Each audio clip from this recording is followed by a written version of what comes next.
Welcome back to Film Buff Bros, and in this episode, we're going to discuss our favorite 1970s winter-themed movies. Brr. Well, I'm going with Black Christmas. I thought about going with something else because Black Christmas, it's Christmas themed, so this isn't a Christmas themed episode. And I just couldn't find something else I like. I tried to watch, I think it's called Head Over Heels was one of the titles, or Scenes of Winter, Chilly Scenes of Winter with John Hurd, yeah. And there's another one I watched with Jeff Bridges and John Huston called Winter Kills. And then I watched a bit of Avalanche, kind of fast forward through that. But yeah, no, I'm going with Black Christmas. And the primary reason why I find this movie so rewatchable, I'll rewatch. Some people, they don't rewatch movies, but like I don't want to say I'm such a film buff that like maybe there's some people that are better at or more insightful at picking out themes and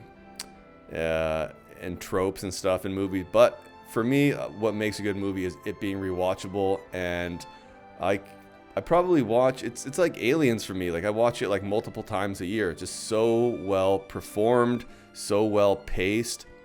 And I think one of the main reasons that I find movies rewatchable is that there's tension and humor. It reminds me of a line from, I think, Crimes and Misdemeanors, where Alan Alda says, "A tragedy plus time equals comedy." Yeah. So in that similar vein, when you have tension that's like nonstop tension, and a lot of these movies, like Alien Romulus, the beginning of Alien, well, that's more just of a slow burn. But sometimes these movies that they're trying too hard to like be spooky and have that like tension, and it just like gets like boring. Like, all right, tension, jump scare, tension, jump scare. It's just like, okay, I see the formula, and it's not giving me tension. It's just making me wait for that next jump scare. Whereas in Black Christmas and in Alien and in Aliens, they're peppering comedy through, and I think that helps break up the tension, makes the tension palatable and still like interesting. The humor is taking your mind away from the tension, and then after that moment's over, you're still interested. It kind of distracts you from the tension for a second, so that you're preoccupied with something, but you still, after that moment of comedy is gone, you're wondering, okay, when is this going to resolve? Who is the killer, kind of thing. So Margot Kidder, she's super funny in it, and she has like this dark, pessimistic humor because her mom doesn't want to see her on Christmas. The dumb desk cop who keeps missing like the signs of, tying the stuff together, and John, I can't remember his name, the guy that plays the cop. John Savage. Is it John Savage? Okay, yeah, the dad from Nightmare on Elm Street. And so Margot Kidder, dumb desk cop, and yeah, some of the other characters like the curly hair girl's boyfriend, and who else? There was one more house mother. The house mother. Yeah. Stuff. She's stashing the poos everywhere. And like, Claude, where are you, Claude? Like, fucking cat.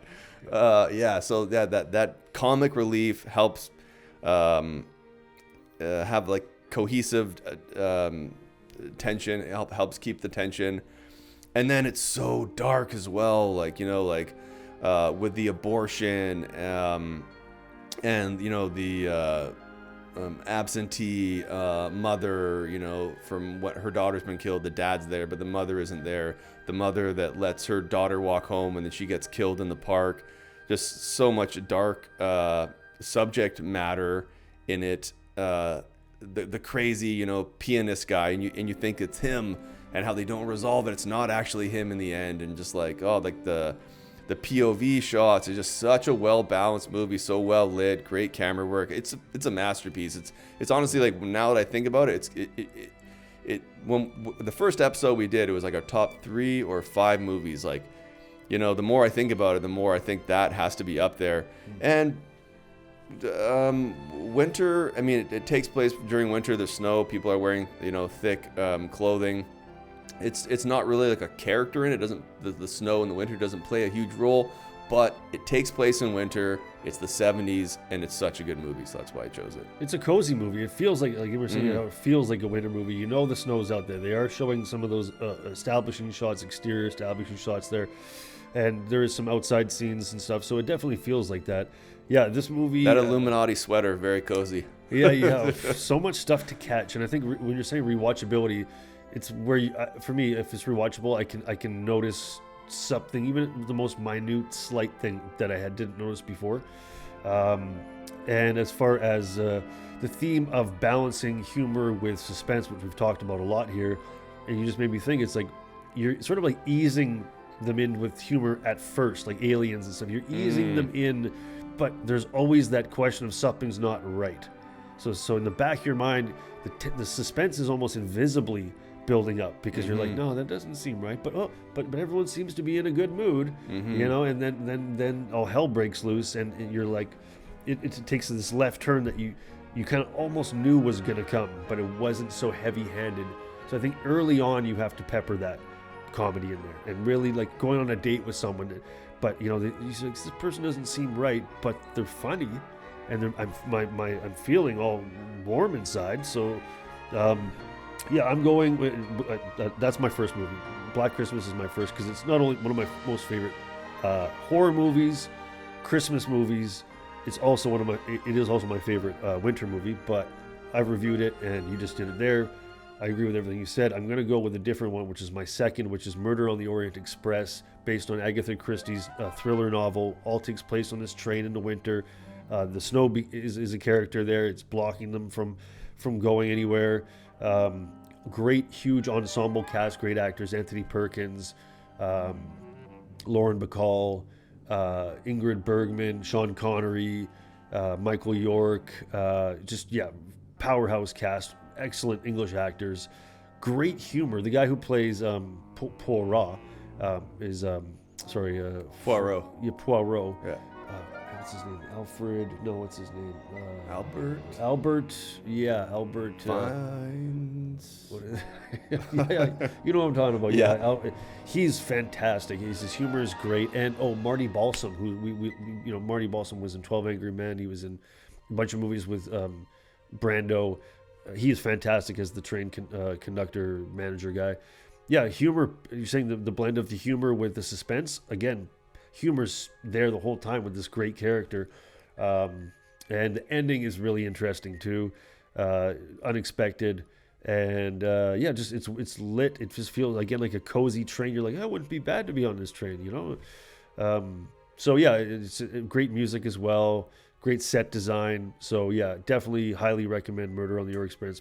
But like you said, Black Christmas, it just gets better every time on every viewing. It's just like this, just. Yeah, like you said, the whole thing with the boyfriend, with the piano thing and all that, like that's something that I didn't notice till kind of years after. And like we were saying, this sort of negative depiction of the maternal figure in a lot of Bob Clark's films. We're talking about maybe doing Bob Clark's films because there is a running theme there going with his sort of negative depiction of mothers. Yeah.